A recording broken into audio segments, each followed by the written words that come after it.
ایک دفعہ ایک بادشاہ اپنی ملکہ کے ساتھ بیٹھا تھا کہ ہنسی مذاق میں اس نے ملکہ سے پوچھ لیا تمہیں میری شکل کیسی لگتی ہے۔ ملکہ جو بادشاہ کی عزیز ترین بیگم تھی وہ بھی ذرا مذاق کے موڈ میں تھی، لیکن اس وقت اس نے جملہ بڑا کرخت بول دیا، آپ اسے سلپ آف ٹنگ کہہ لیں۔ بولی مجھے آپ شکل سے جہنمی لگتے ہیں۔ یہ فقرہ سننے کے بعد بادشاہ کو غصہ آ گیا اور بولا میں اگر جہنمی ہوں تو تمہیں 3 طلاقیں دیتا ہوں۔ ملکہ نے یہ سنا تو اس نے رونا پیٹنا شروع کر دیا اور بادشاہ کو بھی کچھ دیر بعد اپنی غلطی کا احساس ہو گیا۔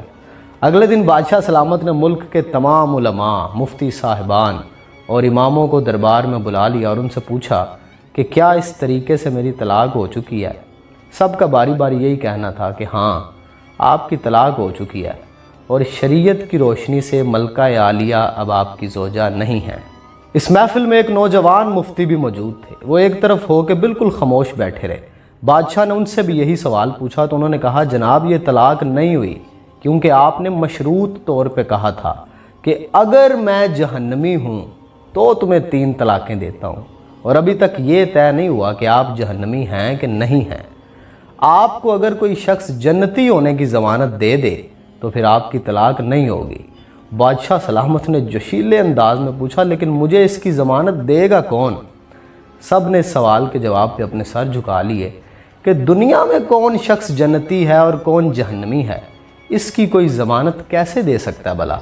نوجوان نے جب تمام علماء کو خاموش دیکھا تو وہ بادشاہ سلامت سے مخاطب ہوا، بادشاہ سلامت میں آپ کو یہ گارنٹی دے سکتا ہوں لیکن اس کے لیے آپ سے ایک سوال پوچھوں گا، اگر آپ کا جواب ہاں ہوا تو میں یہ آپ کو ضمانت دے دوں گا۔ بادشاہ نے کہا پوچھو۔ تو نوجوان نے پوچھا کہ آپ کی زندگی میں کبھی کوئی ایسا موقع آیا تھا کہ آپ گناہ پہ قادر تھے لیکن آپ نے صرف اللہ رب العزت کے خوف سے وہ گناہ چھوڑ دیا تھا؟ بادشاہ نے کچھ دیر سوچا اور سر اٹھایا اور کہا ہاں ایک بار ایسا ہوا تھا۔ میں اپنی خوابگاہ میں داخل ہوا، وہاں ایک نوکرانی صفائی کر رہی تھی۔ وہ لڑکی بڑی خوبصورت تھی، میں بھٹک گیا۔ میں نے دروازے کو اندر سے بند کر لیا۔ میں غلط نیت سے اس لڑکی کی طرف بڑھا تو اس نے رونا پیٹنا شروع کر دیا اور وہ چلا کے بولی اے بادشاہ اللہ سے ڈرو، وہ تم سے زیادہ طاقتور ہے۔ میں نے جب یہ سنا تو میرے اوپر اللہ رب العزت کا خوف طاری ہو گیا۔ میں اگرچہ بادشاہ تھا، وہ لڑکی میرے کمرے میں تھی، میں نے دروازے کو اندر سے کنڈی لگائی ہوئی تھی اور اس وقت دنیا کی کوئی طاقت مجھے وہ برائی کرنے سے نہیں روک سکتی تھی، لیکن میں نے صرف اللہ رب العزت کے خوف سے دروازہ کھول دیا اور اس لڑکی کو جانے کی اجازت دے دی، صرف اللہ رب العزت کے خوف کی وجہ سے۔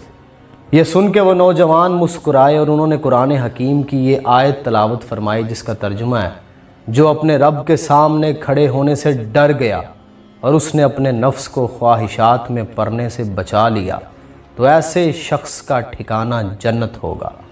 اس کے بعد اس نوجوان نے بادشاہ سے کہا میں آپ کو ضمانت دیتا ہوں کہ آپ کی طلاق نہیں ہوئی۔ وہ نوجوان امام شافعی رحمۃ اللہ تعالیٰ علیہ تھے۔ انسان شاید پوری زندگی پرفیکشن کے ساتھ پرفارم نہیں کر سکتا، گناہ و ثواب کے نسیان میں الجھا ہوتا ہے، جبلتوں کی کشمکش میں الجھا ہوتا ہے، لیکن پھر بھی کوئی ایک لمحہ تو ایسا ہونا چاہیے جب اسے لگے کہ گناہ پہ پوری قدرت ہے، پوری طاقت رکھتا ہے، لیکن صرف اللہ رب العزت کی ذات کی وجہ سے اس وقت گناہ نہ کرے۔ شاید اللہ رب العزت کی ذات مہربانی کرے اور اس لمحے کو ہماری نجات کا ذریعہ بنا دے۔ اللہ کے سامنے کھڑے ہونے سے زندگی میں کوئی ایک دفعہ تو ڈر جائے بندہ۔